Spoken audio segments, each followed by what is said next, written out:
हाय दोस्तों, यूपीपीसीएल 2.0 में आपका स्वागत है। गुड मॉर्निंग मसाला में आज मैं लेकर हाजिर हूँ आप लोगों के लिए स्पेशल जीके का एक नया टॉपिक, जिसको पर्यावरण कहते हैं। और इसके अंतर्गत जितने भी क्वेश्चन दिए गए हैं आपके वनडे एग्ज़ाम के लिए बहुत ही ज़्यादा लाभकारी सिद्ध होंगे। तो दोस्तों बने रहिए हमारे चैनल पर। अभी तक अगर आपने हमारे चैनल को लाइक शेयर सब्सक्राइब नहीं किया है तो चैनल को सबसे पहले सब्सक्राइब ज़रूर कर लीजिए। और दोस्तों समय सबके लिए कीमती होता है, समय को बर्बाद नहीं करना चाहिए। हम आशा करते हैं कि आपको हमारा वीडियो निश्चित तौर पर ही अच्छा लगेगा और बने रहिए, लगे रहिए, चिपके रहिए हमारे साथ। मैं आपको आज एकदम धुआं उड़ाने वाले हैं इस वीडियो में और बहुत ही अच्छी तरीके से नए नए टॉपिक और नए नए क्वेश्चन लेकर के आया हूँ। चलिए दोस्तों, क्वेश्चन को प्रारंभ किया जाता है। यहाँ पहला क्वेश्चन दिया गया है कि राजीव गांधी के नेतृत्व में पर्यावरण एवं वन मंत्रालय का सृजन 17 सितंबर 1985 ईस्वी को किया गया था। नेक्स्ट क्वेश्चन है दोस्तों, यहाँ पर्यावरण संरक्षण अधिनियम कब लागू किया गया? 1986 ईस्वी में। अगला क्वेश्चन है आपका, इंदिरा गांधी द्वारा 1972 ईस्वी में वन्य जीव संरक्षण अधिनियम 1972 में प्रारंभ किया गया। यह विश्व की सबसे बड़ी वन्यजीव परियोजना थी। विश्व की सबसे बड़ी वन्यजीव परियोजना कौन सी थी? तो दोस्तों याद रखना, वन्य जीव संरक्षण अधिनियम 1972। नेक्स्ट क्वेश्चन है, राजीव गांधी ने अपने शासनकाल में गंगा कार्य योजना गैप 1985 ईस्वी में प्रारंभ किया था। नेक्स्ट क्वेश्चन है दोस्तों यहाँ पर, राष्ट्रीय हरित न्यायाधिकरण अधिनियम कब लागू हुआ? 2010 में।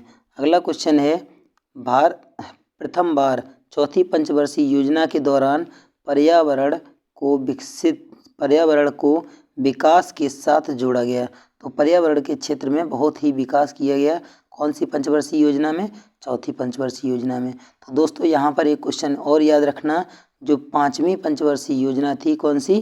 पाँचवीं जो पंचवर्षीय योजना थी ये कितने वर्ष की थी? 4 वर्ष की थी। इस क्वेश्चन को बहुत विशेष रूप से लेना दोस्तों। नेक्स्ट अगला देखते हैं।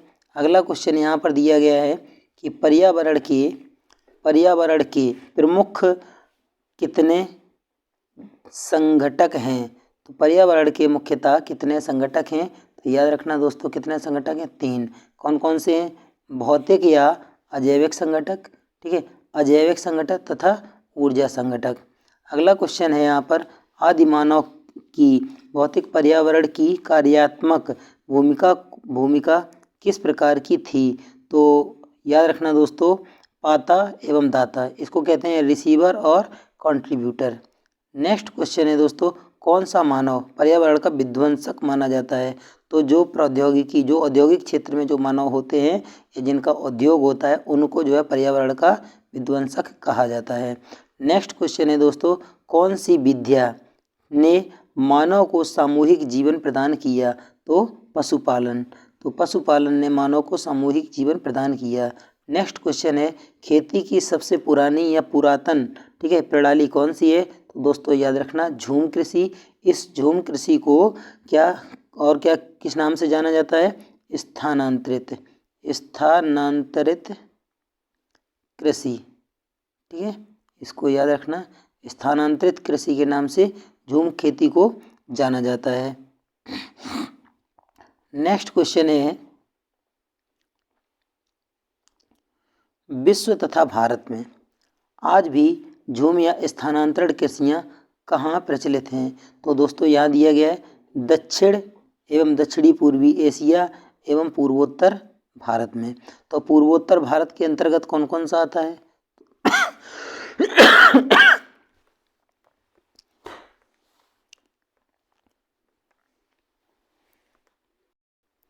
दोस्तों जो पूर्वोत्तर भारत यहाँ दिया गया है, तो पूर्वोत्तर भारत में कौन कौन से आते हैं? पूर्व और उत्तर, ये आपको देखना है। तो यहाँ पर आता है पूर्वोत्तर भारत में सबसे पहले मान लीजिए अरुणाचल प्रदेश, अरुणाचल प्रदेश, आसाम, सिक्किम, नागालैंड, मणिपुर, इम्फाल और त्रिपुरा, ये पूर्वोत्तर भारत के अंतर्गत आते हैं। तो इन राज्यों में जो है कौन सी कृषि की जाती है? स्थानांतरण कृषि, जिसको हम झूम खेती के नाम से जानते हैं। चलिए नेक्स्ट क्वेश्चन है, प्राकृतिक पर्यावरण के विभिन्न तत्वों का विकास एवं संवर्धन किस काल में संभव हुआ? कृषि विकास के विभिन्न चरणों एवं अवस्थाओं में। अगला क्वेश्चन है, मानव भूगोल के जन्मदाता की संज्ञा किसे प्रदान की गई? तो फ्रेडरिक रेटजल, याद रखना दोस्तों। नेक्स्ट क्वेश्चन है, मनुष्य के लिए सर्वाधिक कार्यक्षम तापमान तथा आर्द्रता कितनी होती है? तो 25 डिग्री सेंटीग्रेड से 25 डिग्री सेंटीग्रेड या 60% आर्द्रता। ठीक है, 25 डिग्री सेंटीग्रेड का टेम्परेचर और जो नमी होती है वो 60% की नमी होनी चाहिए। ठीक है, औद्योगिक क्रांति सर्वप्रथम कहाँ प्रारंभ हुई? तो याद रखना दोस्तों, इंग्लैंड में। ये हिस्ट्री में आप लोगों ने क्वेश्चन पढ़ा होगा। नेक्स्ट क्वेश्चन है, पर्यावरणीय समस्याओं का प्रादुर्भाव कब से प्रारंभ हुआ? तो औद्योगिक क्रांति एवं आर्थिक निश्चयवाद से। ठीक है, अगला क्वेश्चन है, मेघ बीजन, ठीक है, में किन यौगिकों का प्रयोग किया जाता है? तो ठोस कार्बन डाइऑक्साइड, ठीक है, और आयोडीन के यौगिक। नेक्स्ट क्वेश्चन है, भूमिगत जल के दोहन के कारण संसार का कौन सा शहर सर्वाधिक प्रभावित हुआ?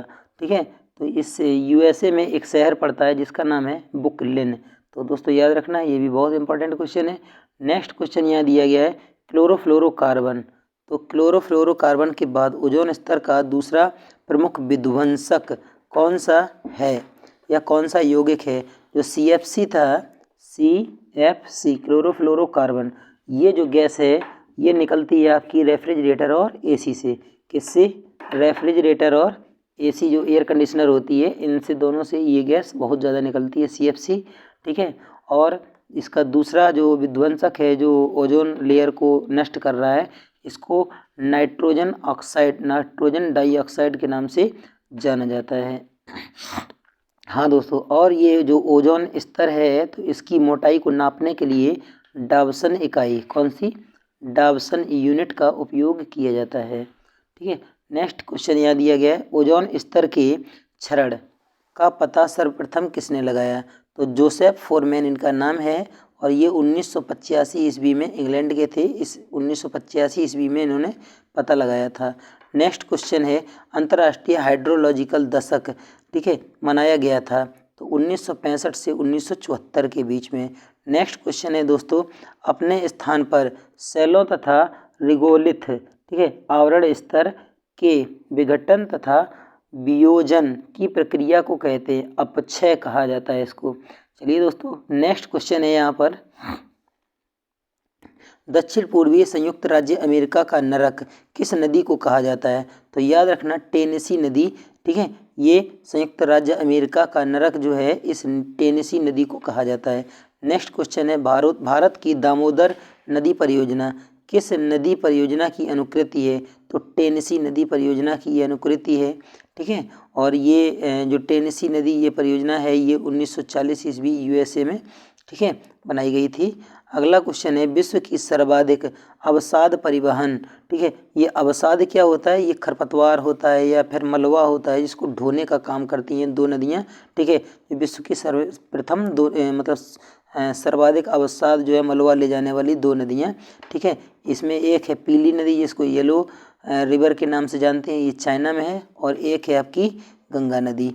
ठीक है, अगला लिखा है, उत्तर भारत की अर्थव्यवस्था का मेरुदंड किस नदी को कहा जाता है? तो गंगा नदी को कहा जाता है। ठीक है, एक बात और दोस्तों याद रखना, विश्व में जितनी भी नदियां हैं सबसे ज़्यादा संगम गंगा नदी पर हैं। ठीक है, क्या सबसे ज़्यादा है? संगम, याद रखना ये बात। नेक्स्ट क्वेश्चन है, मिस्र की देन नील नदी को, ये क्वेश्चन आप लोगों ने हिस्ट्री में पढ़ा होगा बहुत पहले। ठीक है, बचपन में ही बुकों में दिया गया था। नेक्स्ट क्वेश्चन है, पश्चिम बंगाल का शोक किस नदी को कहा जाता है? तो दामोदर नदी। ठीक है, दामोदर नदी को पश्चिम बंगाल का शोक कहा जाता है। अगला क्वेश्चन है, किस नदी को बिहार का शोक कहा जाता है? तो कोसी नदी। तो दोस्तों एक बात और याद रखना, जो ये कोसी नदी है, कौन सी? कोसी नदी है, ये किस रेखा को? कर्क रेखा जो है इसको दो बार काटती है। ठीक है, कर्क रेखा को 2 बार काटती है। कौन सी नदी? कोसी नदी। नेक्स्ट क्वेश्चन, अगला क्वेश्चन यहाँ पर दिया गया है, इकोलॉजी शब्द का सर्वप्रथम प्रयोग किसने किया? ठीक है, किसने किया था? अर्नस्ट हेकेल ने इकोलॉजी का शब्द का सबसे पहले प्रयोग किया था। अगला क्वेश्चन है यहाँ पर, पारिस्थितिकी के जनक की संज्ञा प्रदान की गई है तो अर्नस्ट हेकेल को, तो ये अर्नस्ट हेकेल को पारिस्थितिकी की संज्ञा प्रदान की गई है। अगला क्वेश्चन है, पारिस्थितिकी के अंतर्गत किसका पारस्परिक अध्ययन किया जाता है? वातावरण और जीव समुदाय का पारिस्थितिकी के अध्ययन के अंतर्गत, ठीक है, अध्ययन किया जाता है। अगला क्वेश्चन है, रंध्रों का खुलना और बंद होना किस पर निर्भर करता है? तो याद रखना दोस्तों, ये पेड़ के जो छिद्र होते हैं पत्तों में, ठीक है, उन छिद्रों का खुलना और बंद होना प्रकाश पर निर्भर करता है। नेक्स्ट क्वेश्चन है दोस्तों यहाँ पर, विटामिन ए, डी और कैरोटीन के निर्माण में किसकी प्रमुख भूमिका होती है? तो याद रखना, ये भी प्रकाश की प्रमुख भूमिका होती है। कौन सी? विटामिन ए, डी और कैरोटीन की।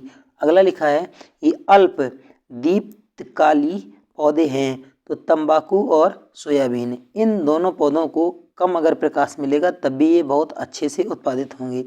अगला लिखा है, छाया प्रिय पौधों को कहते हैं, ठीक है, हेलियोफोबस। याद रखना ये नाम, कौन सा? हेलियोफोबस। जो छाया में रहने वाले पौधे हैं ये हेलियोफोबस हैं, ठीक है। नेक्स्ट क्वेश्चन है, एंजाइम क्रियाशीलता का सर्वोत्तम ताप है तो एंजाइम जो है किस ताप पर क्रियाशील होते हैं? 25 से 35 डिग्री सेंटीग्रेड पर। नेक्स्ट क्वेश्चन है, किस तापक्रम पर एंजाइम का विकृतीकरण हो जाता है? तो 60 से 70 डिग्री सेंटीग्रेड पर। अगला क्वेश्चन लिखा है, अल्पाइन वृक्ष भारत में कितनी ऊंचाई पर पाए जाते हैं? तो 3600 से 4000 मीटर की ऊंचाई पर पाए जाते हैं। एक यहीं से एक क्वेश्चन और याद रखना, जो ये 3600 लिखा है तो दोस्तों याद रखना, पृथ्वी की जो त्रिज्या होती है, क्या?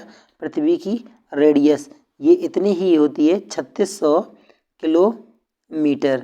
एक क्वेश्चन यहीं से और याद रखना, जो सैटेलाइट भेजे जाते हैं, कौन से?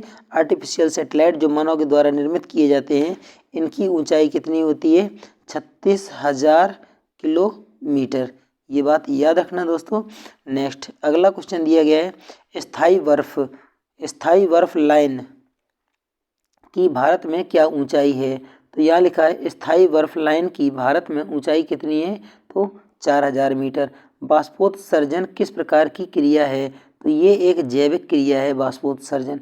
अगला है, अंकुरण के लिए बीजों को कम ताप पर रखना। जब किसी बीज को अंकुरण के लिए कम टेम्परेचर पर रखा जाता है तो इसको क्या कहा जाता है? बसंतीकरण। जैसे देखा होगा हम लोगों में, धान जो है वो किसी मटके में पानी भर के रख दिया जाता है और वो अंकुरित हो जाते हैं, या चना वगैरह डालते हैं या गेहूँ डालते हैं तो वो अंकुरित हो जाते हैं जल्दी से अगर वो पानी में डाल दिए जाते हैं, मतलब टेम्परेचर उनका कम रखा जाता है। तो इस प्रकार की प्रक्रिया, जो अंकुरण की प्रक्रिया है, इसको कहा जाता है बसंतीकरण। याद रखना दोस्तों, नया क्वेश्चन है ये, ठीक है, BRPCS में आ चुका है और ये अन्य परीक्षाओं में भी बहुत ज़्यादा पूछे जाने की इस बार संभावना है। तो कम टेम्परेचर पर जो बीजों को अंकुरित कराया जाता है इसको बसंतीकरण कहा जाता है।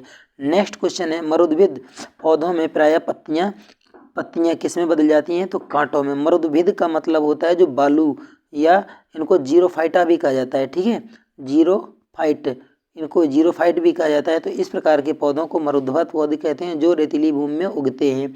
इनकी जो पत्ते होते हैं ये कैसे हो जाते हैं? कांटेदार होते हैं। अगर यही पौधे अगर समुद्री जल में अगर उगें तो इनके पत्ते कैसे हो जाते हैं दोस्तों? कैसे हो जाते हैं? मांसल हो जाते हैं, मोटे कुछ, ठीक है।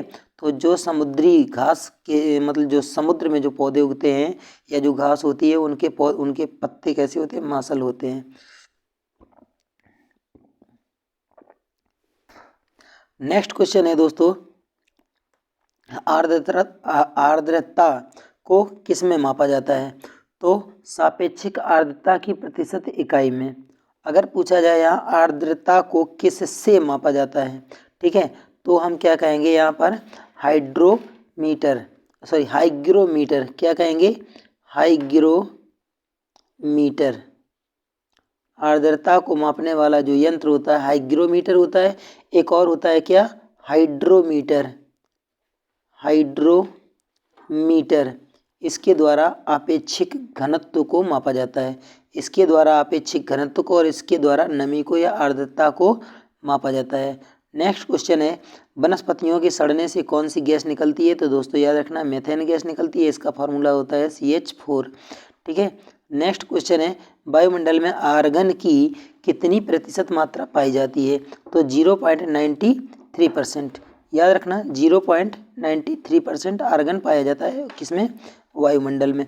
आर्गन गैस किस में भरी जाती है? तो आर्गन गैस जो है वो आपका कौन सा लैंप होता है? एक होता है GLS लैंप। इसको इनकंडेंसेंट लैंप के नाम से भी जानते हैं, इनकंडेंसेंट लैंप।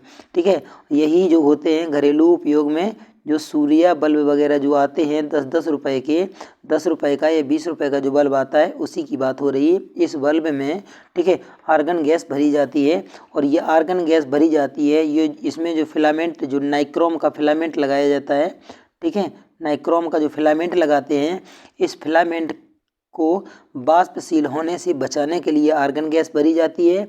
और आर्गन गैस जो भरी जाती है ये निम्न दाब पर भरी जाती है। तो दोस्तों याद रखना वायुमंडल में 0.93% आर्गन गैस पाई जाती है। अगला क्वेश्चन है यहाँ, पौधों के सभी पोषक तत्वों से युक्त कार्बनिक पदार्थ है? तो ह्यूमस, ह्यूमस एक कार्बनिक पदार्थ है। अगला क्वेश्चन है, भारत में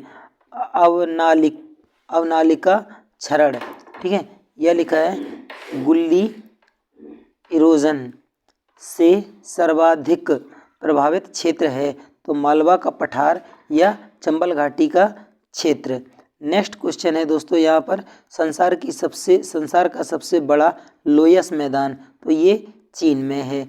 नेक्स्ट क्वेश्चन है, वायु द्वारा उड़कर दूसरे स्थान तक पहुँचने वाली मृदा को बातोड़ मृदा कहा जाता है। ठीक है, याद रखना ये क्वेश्चन।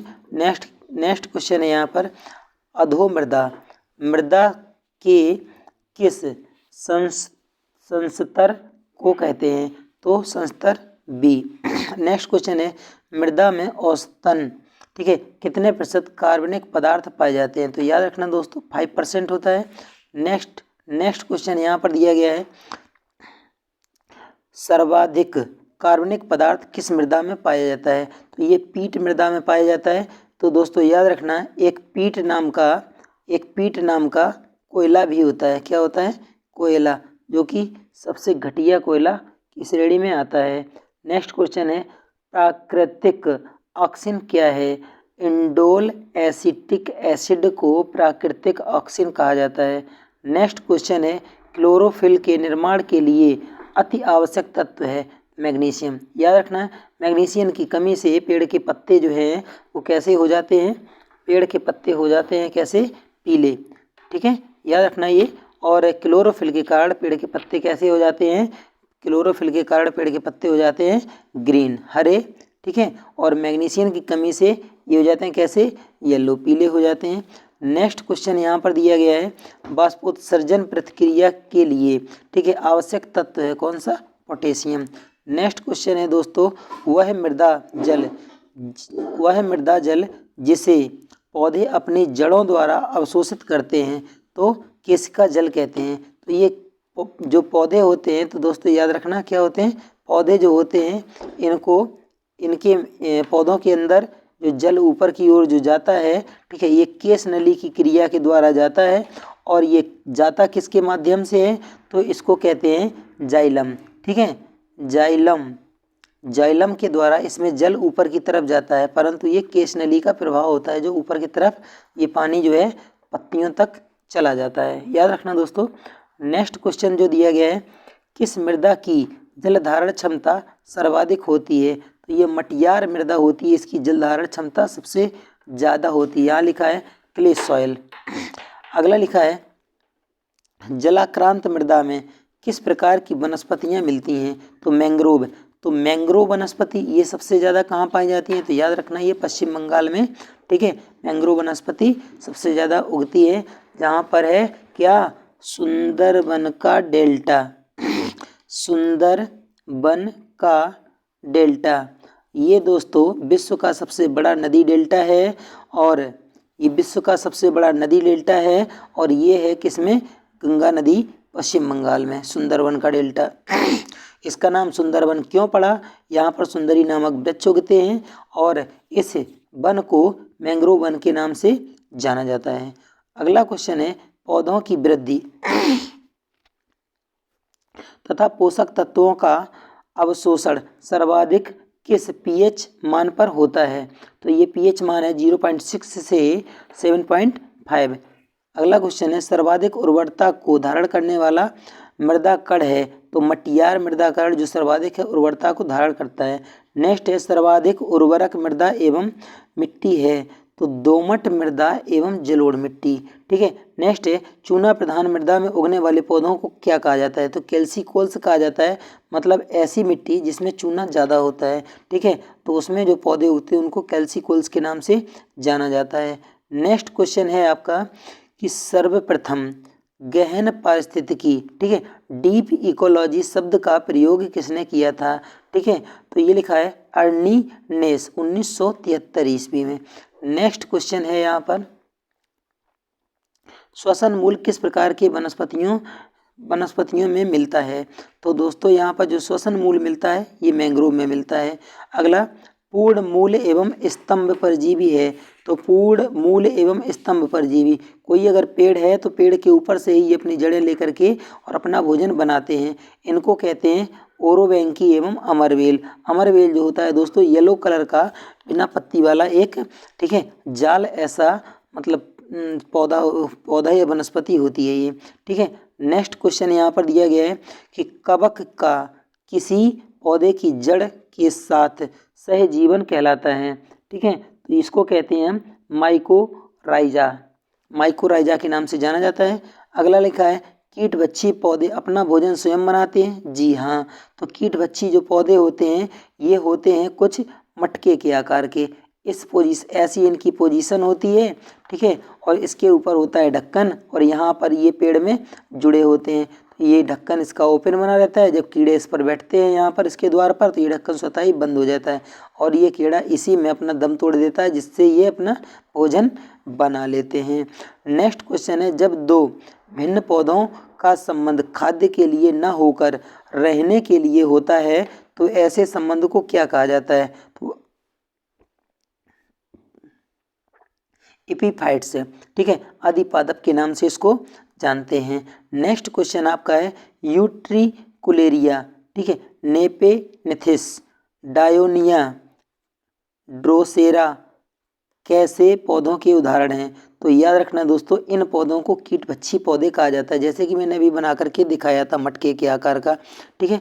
नेक्स्ट क्वेश्चन यहाँ है आम के वृक्ष का अर्धतना परजीवी है? तो लोरेंथस, ये आम का जो वृक्ष होता है इसका अर्धतना जो परजीवी है किसका? लोरेंथस का।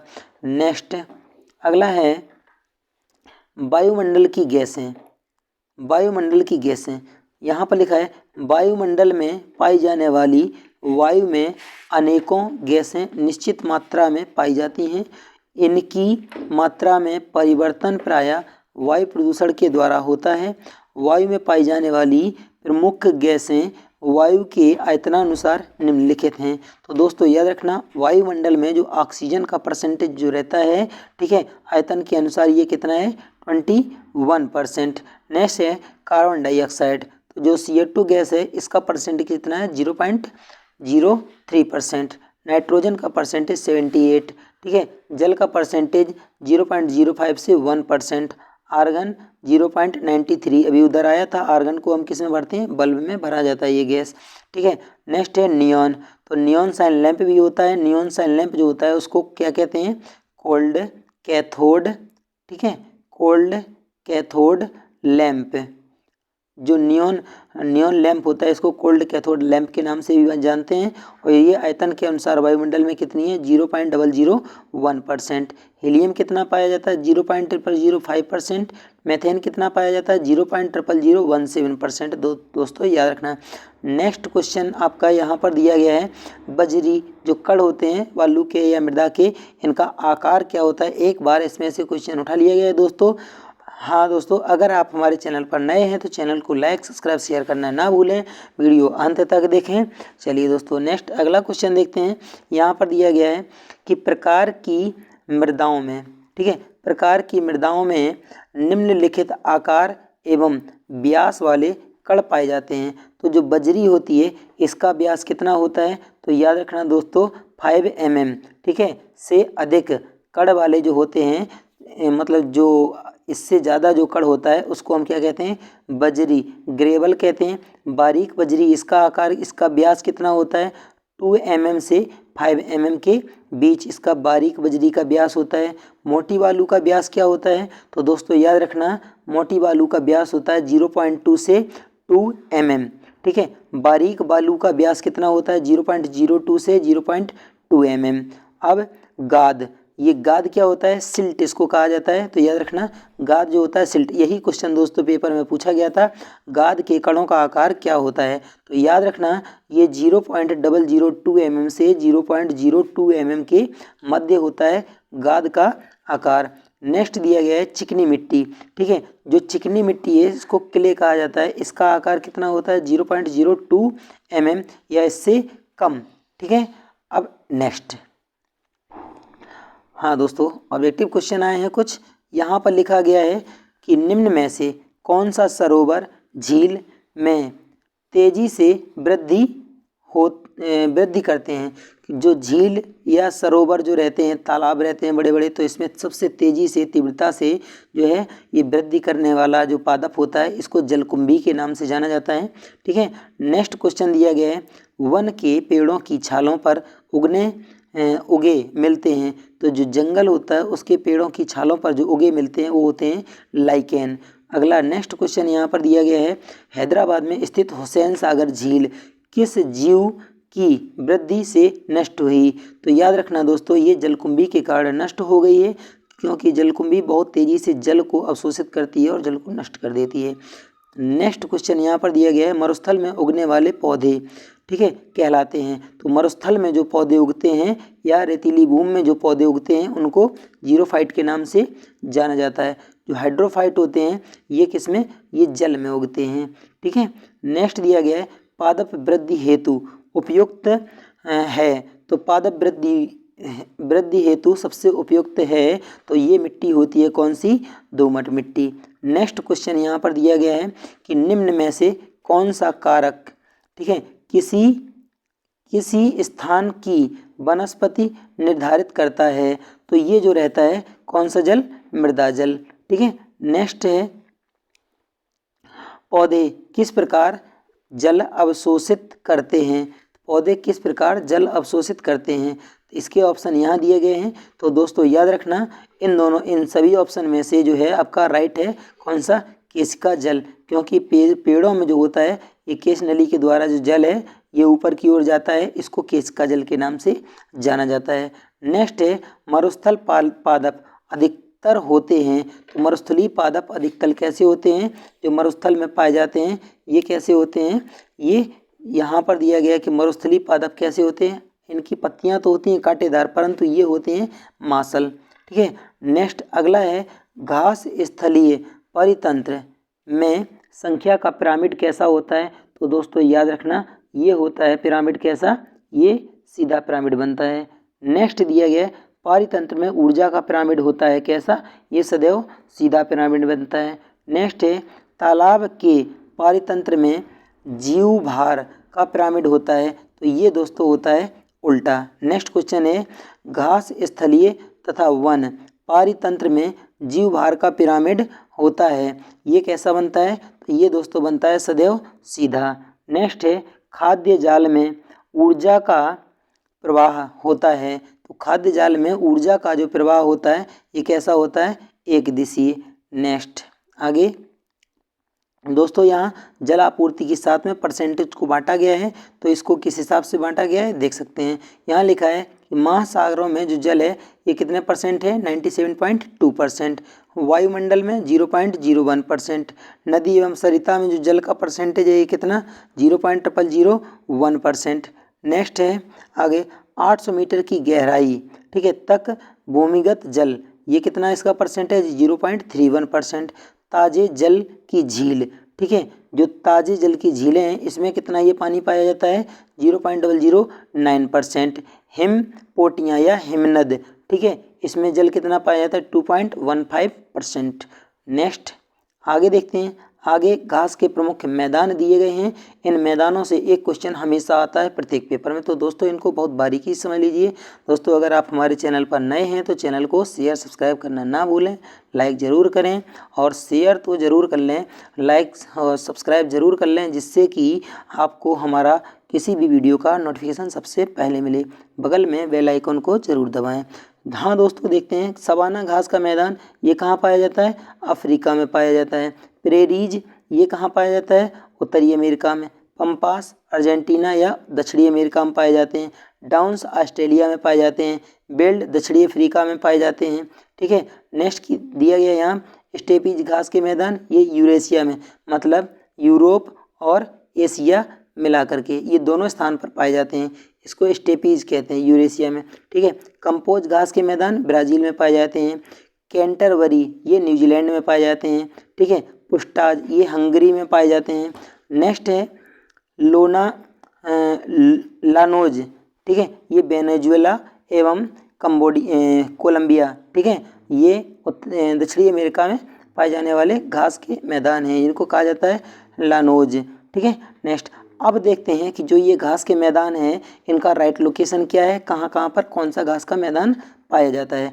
तो यहाँ दोस्तों मैंने देखो लिखा हुआ है, ये है आपका अफ्रीका महाद्वीप। ठीक है। अफ्रीका महाद्वीप में विश्व का सबसे बड़ा मरुस्थल है जिसका नाम है सहारा। यहाँ देख सकते हैं दोस्तों, यहाँ पर लिखा हुआ है अफ्रीका महाद्वीप में विश्व का सबसे बड़ा मरुस्थल है। ये अफ्रीका महाद्वीप में कहाँ पड़ता है, उत्तरी अफ्रीका में। ठीक है। और सवाना घास के मैदान भी यहीं पर हैं, उत्तरी अफ्रीका में। चलिए दोस्तों नेक्स्ट आगे देखते हैं कि जो दक्षिणी अफ्रीका है, ठीक है, दक्षिणी अफ्रीका में पड़ते हैं कौन से, बेल्ट घास के मैदान। दक्षिणी अफ्रीका में बेल्ट नाम के घास के मैदान पड़ते हैं। यहाँ एक क्वेश्चन पूछा गया था कि मेडागास्कर कहाँ है, तो दोस्तों याद रखना ये मेडागास्कर जो है ये दक्षिणी अफ्रीका के साइड में ही पड़ता है। ठीक है। और ये एक समुद्री टापू है। ठीक है। नेक्स्ट आगे देखते हैं। अगला क्वेश्चन यहाँ पर पूछा गया था अभी, स्टेपीज घास के मैदान कहाँ हैं, तो ये स्टेपीज घास के मैदान कहाँ पर हैं, ये कौन सा क्षेत्र है, यूरोप। ठीक है। तो यूरोप में स्टेपीज घास के मैदान पाए जाते हैं। नेक्स्ट यहाँ पर दिया गया था आपका ऑस्ट्रेलिया। ऑस्ट्रेलिया में क्या था, डाउन्स। डाउन्स नाम के घास के मैदान कहाँ पर हैं दोस्तों, ऑस्ट्रेलिया में। ठीक है। यहाँ पर एक और दिया गया ऑस्ट्रेलिया में सबसे बड़ा, ठीक है, ये क्या लिखा है, वृहद विक्टोरिया मरुस्थल। तो विक्टोरिया मरुस्थल कहाँ पर है, ठीक है, ये कहाँ पर है, ऑस्ट्रेलिया में। और डार्लिंग पर्वत श्रेणी भी यहीं पर है। ठीक है। और गिब्सन मरुस्थल भी यहीं पर है, याद रखना। ठीक है। कौन सा, बृहद विक्टोरिया मरुस्थल, डार्लिंग पर्वत और गिब्सन मरुस्थल, ये सभी कहाँ हैं, ऑस्ट्रेलिया में। और डाउन्स घास के मैदान ये कहाँ हैं, ये भी आपके ऑस्ट्रेलिया में ही हैं। चलिए दोस्तों नेक्स्ट आगे देखते हैं। प्रेरीज घास के मैदान ये कहाँ पड़ते हैं, ये देखो यहाँ पर लिखा है उत्तरी अमेरिका और ये लिखे हैं प्रेरीज घास के मैदान। तो उत्तरी अमेरिका के ऊपरी हिस्से में, ठीक है, उत्तर में ही ये प्रेरीज घास के मैदान उगते हैं।